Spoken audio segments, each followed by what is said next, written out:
redução das desigualdades, redução da miséria, desenvolvimento econômico e social brasileiro sem comércio exterior. A economia brasileira hoje é uma economia internacionalizada, onde as exportações de bens e serviços são determinantes dentro da nossa estratégia de comércio exterior. Portanto, todo o desenvolvimento do nosso país passa pelo setor externo. E eu vou ter a oportunidade de comentar mais um pouco sobre o Plano Brasil Maior, onde o comércio exterior brasileiro é o pilar e um dos pilares centrais da nossa estratégia de desenvolvimento. Portanto, senhoras e senhores, eu diria que quando a AIB coloca no centro da sua discussão o conceito de competitividade, ela está colocando aqui o principal elemento que garante cada vez mais o nosso passaporte para ser uma economia desenvolvida e justa.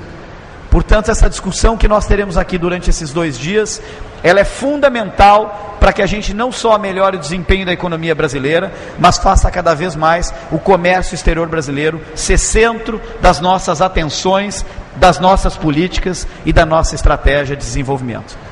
Muito obrigado e até daqui a pouco. Bom dia a todos. Bem, está encerrada a cerimônia de abertura do ENAEX 2011. Nós convidamos os componentes da mesa, por favor, a se dirigirem à primeira fila do auditório para darmos continuidade ao evento. Vamos desfazer a nossa mesa. Muito obrigado às senhoras e senhores. E solicitamos também aos presentes que, por favor, se mantenham em seus lugares. Bem, antes de dar início às apresentações, nós chamamos a atenção dos presentes para as demais áreas do evento. O espaço de promoção de negócios, onde estarão acontecendo encontros com especialistas de comércio exterior, na área central da exposição de serviços de comércio exterior, composta por estandes de empresas e instituições, onde são expostos produtos, serviços e técnicas de apoio ao comércio exterior. Na área externa, temos a varanda e a área de alimentação, com restaurantes e quiosques.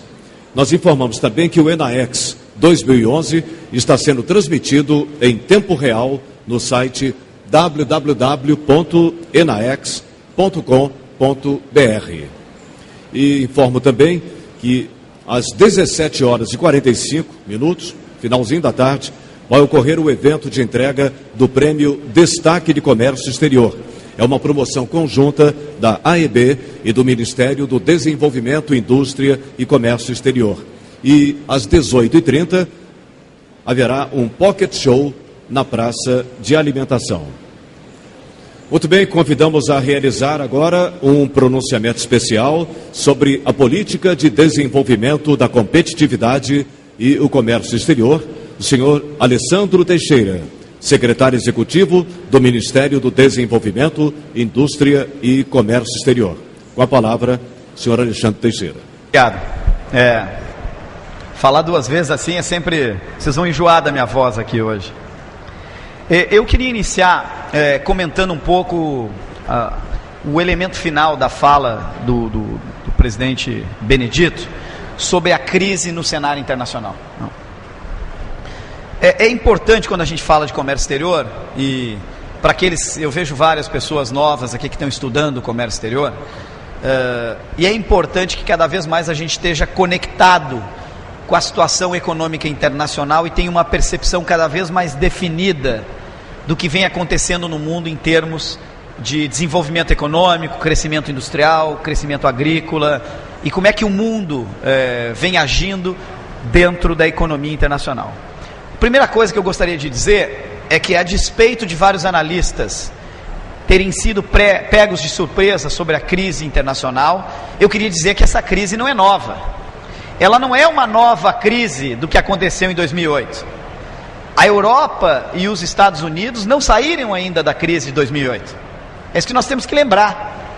O crescimento industrial europeu, com exceção de 2 países, no caso, um pequeno crescimento da Alemanha e um pouco da França, países como Itália, como Inglaterra, continuam no processo sério, em alguns casos de recessão, em outros casos de desestruturação econômica. Os Estados Unidos, se nós lembrarmos o final da economia do administração do presidente Bush e início do presidente Obama, nós vamos lembrar que o presidente Obama assumiu os Estados Unidos dizendo yes we can. E o que era we can? Sim, nós podemos voltar a crescer e voltar a gerar emprego. Isso não aconteceu. E, portanto, essa nova crise, que está sendo colocada e pintada como elemento de nova crise, ela ainda é uma repercussão da crise desde 2000, que se iniciou ali no final de 2007, entrou 2008, entrou 2009.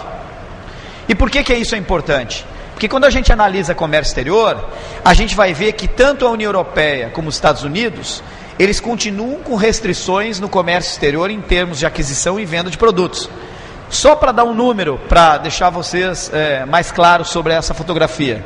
Quando a gente fala de investimento direto externo, no início dos anos 2000, a Europa respondia por mais de 50% da captação de todos os investimentos externos diretos do mundo.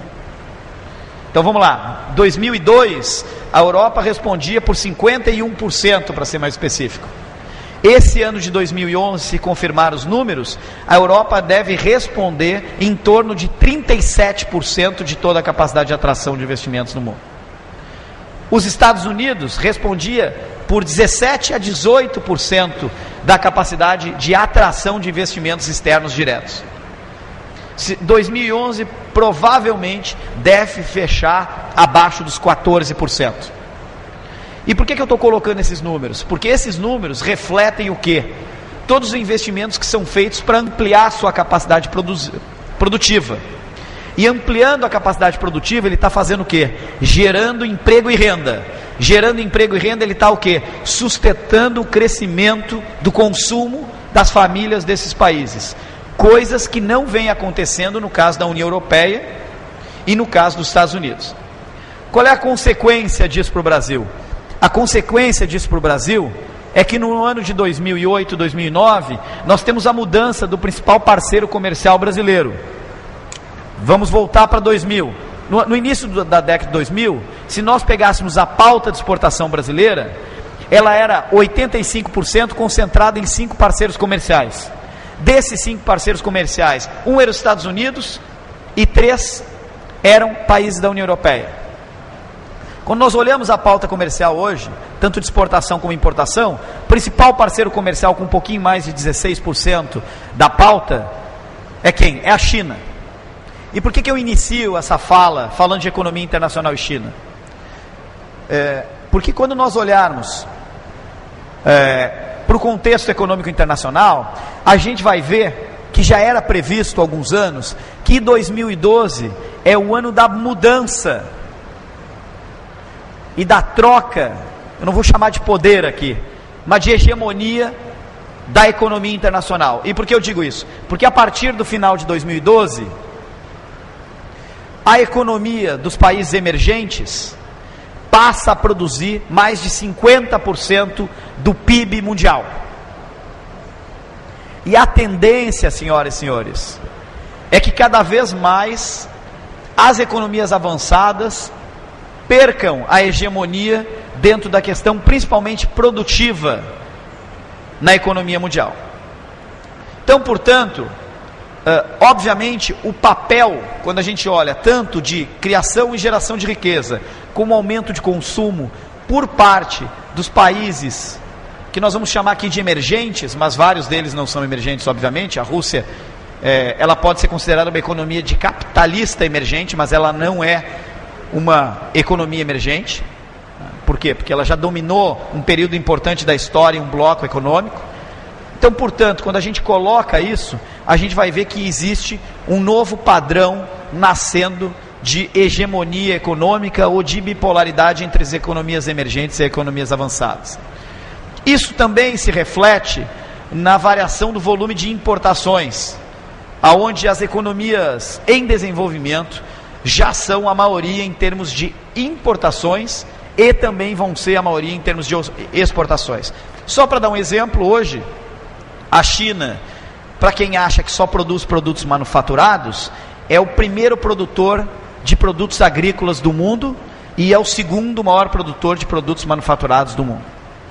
E é previsto que a partir de 2014, 2015, já seja a primeira economia do mundo.